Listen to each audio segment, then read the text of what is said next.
జై శ్రీరామ్ అందరికీ నమస్కారం. వెల్కమ్ టు న్యూస్ సెకండా. నేను మీ కస్తూరి శ్రీధర్. మిత్రులారా, మీకు ఒక ఇంపార్టెంట్ న్యూస్, ఒక ఇంట్రెస్టింగ్ న్యూస్ తీసుకొచ్చిన. న్యూస్ మాత్రం చాలా బాగుంది, ఖచ్చితంగా మీకు నచ్చుతుందని చెప్పేసి నేను అనుకుంటున్నా. సరే, ఇంకా అసలు విషయానికి వస్తే ఢిల్లీ అసెంబ్లీ ఎన్నికలకు సంబంధించిన నోటిఫికేషన్ ఇప్పటికే వచ్చేసింది. వచ్చే నెల 5వ తారీఖున ఈ ఢిల్లీ అసెంబ్లీ ఎన్నికలు అయితే జరగనున్నాయి. అంటే ఫిబ్రవరి 5వ తారీఖున ఢిల్లీ అసెంబ్లీ ఎన్నికలు అయితే జరగనున్నాయి. ఇక ఎన్నికల నోటిఫికేషన్ రావడంతో అన్ని పార్టీలు కూడా ఈ నియోజకవర్గాలకు అభ్యర్థులను ఎంపిక చేసే పనిలో పడినారు. ఢిల్లీలో మొత్తంగా ఒక 70 అసెంబ్లీ నియోజకవర్గాలు అయితే ఉన్నాయి.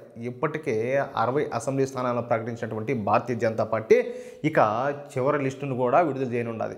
ఈ లిస్టులోనే అందరినీ ఆశ్చర్యపరిచే పేర్లు రానున్నట్టు మనకు తెలుస్తుంది. అర్థమవుతుందా? నిజానికి సుష్మా స్వరాజ్ గారి తర్వాత ఢిల్లీలో భారతీయ జనతా పార్టీకు సరైన నాయకుడైతే దొరకలా, సరైన నాయకత్వం లేదు. ఎవరో ఇద్దరు ముగ్గురు ఉన్నప్పటికీ వాళ్ళు ఈ ఆమ్ ఆద్మీ పార్టీ అధినేత అయినటువంటి ఈ సారాయి దొంగ ఉన్నాడు కదా, కేడీవాళ్ళు, ఈ అరవింద్ కేజ్రీవాల్తో పోటీ పడలేరు. దీంతో అరవింద్ కేజ్రీవాల్ను ఢీకొట్టే బలమైన నాయకుల కోసం భారతీయ జనతా పార్టీ అధిష్టానం అయితే వెతుకులాట ప్రారంభించింది. అయితే వెతకబోయిన తీగ ఖాళీ తగిలినట్టయింది ఇప్పుడు బీజేపీ పరిస్థితి.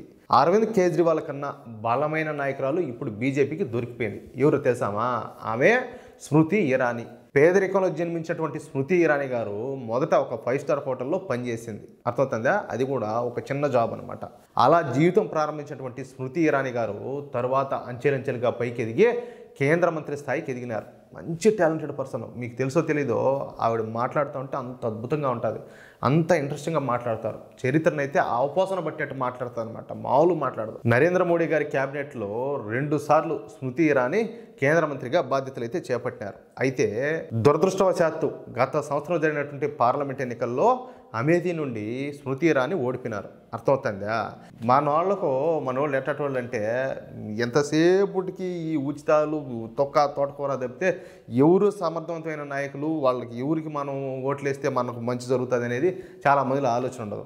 ఎంతసేపటికి ఉచిత పథకాల కోసం, ఉచిత హామీల కోసం వాళ్ళు వచ్చి ఏం చేస్తారు, వీళ్ళు వచ్చి ఏం చేస్తారని తప్పితే ఇప్పుడు కాంగ్రెస్ వాళ్ళు లేనిపోని ఈ అబద్ధ ప్రచారాన్ని చేశారు మొన్న పార్లమెంట్ ఎలక్షన్స్లో. ఏది ప్రతి కుటుంబానికి మేము ₹1,00,000 ఇస్తామని చెప్పడం కానీ, లేకపోతే రకరకాల అన్ని హామీలన్నీ చెప్పినారు. ఏ మాత్రం నెరవేర్చారు ఒకసారి ఆలోచించండి. అలాంటిది తర్వాత గతంలో కంటే కొన్ని సీట్లు ఇప్పుడు ఎక్కువ వచ్చినాయి ఈ పార్లమెంట్ ఎలక్షన్స్లో. తర్వాత ఈ రాహుల్ గాంధీ ఏం మాట్లాడాడో మనకందరికీ తెలుసు, పార్లమెంట్ సాక్షిగా. అది మనం అర్థం చేసుకోవాల్సింది. అదే భారతీయ జనతా పార్టీకి ఓటేస్తుంటే ఇంకెట్లుండే పరిస్థితి? అద్భుతంగా ఉండేది.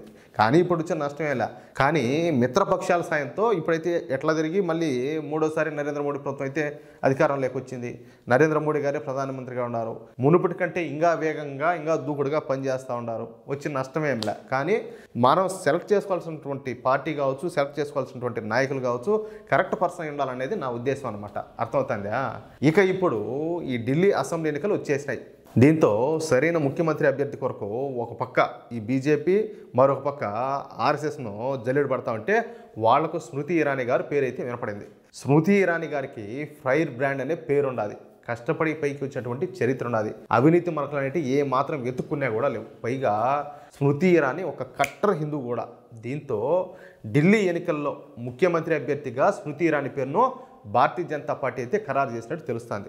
ఢిల్లీలో బలమైన నాయకుడైనటువంటి అరవింద్ కేజ్రీవాల్ను, అలాగే ఢిల్లీ ముఖ్యమంత్రిగా పనిచేస్తున్నటువంటి ఈ అతిశీ మర్లేనా ఉంది కదా, ఇప్పుడు రీసెంట్గా ఒక ఆవిడని పెట్టారు, తాత్కాలిక ముఖ్యమంత్రిగా. ఈయన లోపల ఉన్నప్పుడు, ఈ కేడీవాల్ లోపల ఉన్నప్పుడు ఈ అతిశీ మర్లేనాను ఢీ కొట్టగలిగే శక్తి స్మృతి ఇరానీ దగ్గర ఉన్నాయి. పైగా ఢిల్లీ ప్రజల్లో స్మృతి ఇరానీ గారికి మంచి పేరు ప్రఖ్యాతలు కూడా ఉన్నాయి. ఢిల్లీలో స్మృతి ఇరానీ తెలియని వ్యక్తులు అంటూ ఎవరు కూడా ఉండరు. అందుకే ఢిల్లీ ముఖ్యమంత్రిగా స్మృతి ఇరానీ గారిని బీజేపీ ఎంపిక చేసినట్టు తెలుస్తుంది.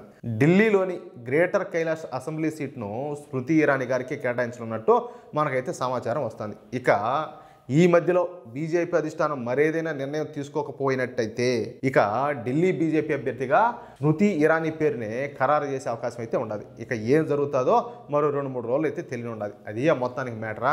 ఎట్లా న్యూసా? సూపర్గా ఉన్నది. అలాగే భారతీయ జనతా పార్టీ సెలక్షన్ కూడా నా దృష్టిలో అయితే సూపర్ అనమాట. ఎందుకంటే స్మృతి ఇరానీ గారు ఖతర్నాక్ నెక్స్ట్ లెవెల్ అనమాట. ఒక మంచి అద్భుతమైన నాయకత్వ లక్షణాలు ఉన్నటువంటి లీడర్ ఆవిడ.